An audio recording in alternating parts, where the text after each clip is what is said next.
This worked example states a block of steel of mass 40 kilograms is heated to 820 degrees and then quenched in a vessel containing 1000 liters of water at 25 degrees Celsius. What is the final temperature of the steel if all heat losses to the vessel and surroundings are negligible? The specific heat capacity of water is 4.2 kilojoules per kilogram Kelvin. The specific heat capacity of steel, 0.5 kilojoules per kilogram Kelvin, and 1 liter of water is equal to 1 kilogram. So what I'll do now is extract the important information. Okay, so we'll extract the data for steel.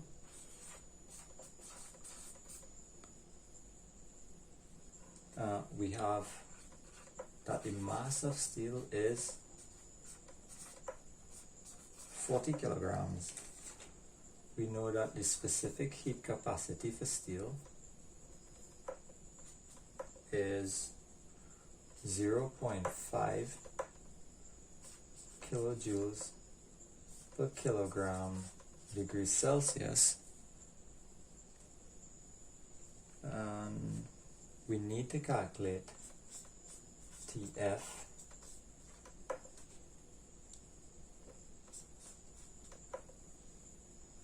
TI is 820 degrees Celsius for that steel, and we don't know what delta T is. We'll extract the data for water in the same way. Water. The mass of water is, well, they gave us the volume of the water, 1000 liters of water. Now 1 liter of water is equal to 1 kilogram, so that 1000 liters of water will give us a mass of 1000 kilograms. Now since we'll be using M as the mass of steel and M as the mass of water, that might be confusing, so we could call M1 the mass of the steel, M2 the mass of the water. Similarly, we could call C1 the specific heat capacity of the steel, and C2 the specific heat capacity of water. 4.2 kilojoules per kilogram degrees Celsius as the specific heat capacity for water. Now I know the question says that the specific heat capacity of water is 4.2 kilojoules per kilogram Kelvin. However, a change of 1 Kelvin is equal to a change of temperature that is exactly 1 degree Celsius, which means that 4.2 kilojoules per kilogram degree Celsius is equivalent to 4.2 kilojoules per kilogram Kelvin. We'll stick with degrees Celsius because this is the unit of the temperatures that we'll be dealing with. So TF is an unknown. It will be the same temperature as the temperature of steel. TI is 25 degrees Celsius, and we still don't know then what TF is to be able to calculate what delta T is. So the way we start this calculation will be to state that the net heat lost or gained during this transfer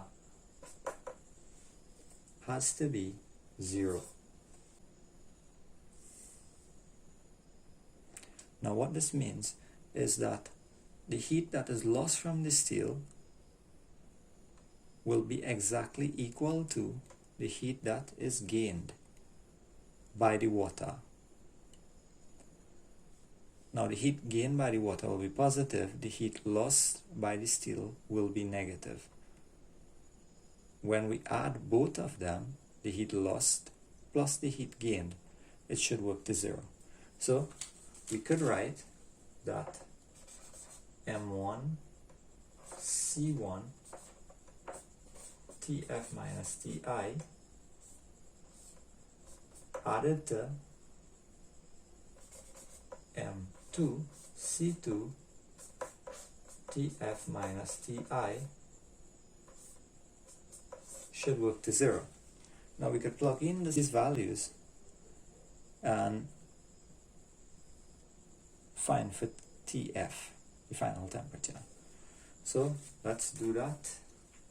Mass M1 is 40 kilograms.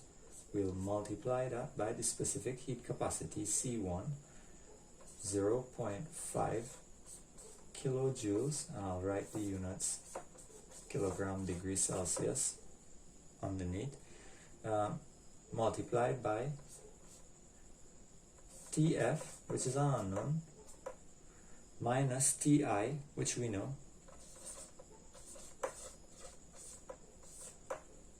and I'll add that to M2, 1000 kilograms, multiplied by C2, 4.2 kilojoules per kilogram degree Celsius, and I'll multiply that by Tf, which we don't know, which we are required to find, minus the initial temperature, 25 degrees Celsius, and all this should work to 0. Alright, so we'll multiply 40 by 0.5 times Tf. That should give us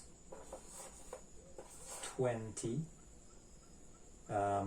kilograms divided by kilograms. That will cancel, and we'll be left with the units of kilojoules per degree Celsius, Tf. So now we'll minus 40 times 0.5 times 820, which should give us 16,400, and the units again, kilograms times per kilogram. That will cancel. Degree Celsius, they cancel, and we'll be left with the kilojoules. And now we'll add 1000 times 4.2 times Tf should get me 4200, and kilograms and kilograms again will cancel. We'll get kilojoules per degree Celsius Tf, and we'll minus 1000 times 4.2 times 25, and that should give us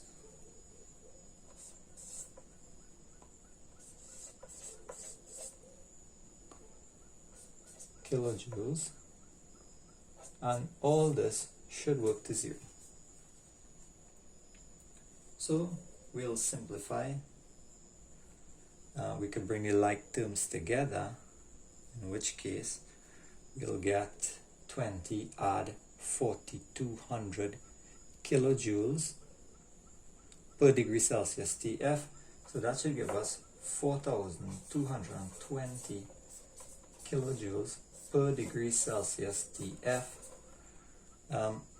So we'll have negative 16,400 kilojoules minus 105,000 kilojoules, and that should give us negative 121400 kilojoules, and all this should equate to 0. Right, so we could carry the kilojoules to the other side, which leaves us with 4220 kilojoules per degree Celsius Tf is equal to 121400 kilojoules, which means we could find for Tf by dividing this value by 220 kilojoules per degree Celsius. So we'll do that. Divided by 4220 kilojoules per degree Celsius. So we could work the units. In this case, kilojoules will cancel with per kilojoules. We'll be left with 1 divided by 1 over degree Celsius, which should be degree Celsius. So we could work the values numerically, and this should get us 28.8 degrees Celsius.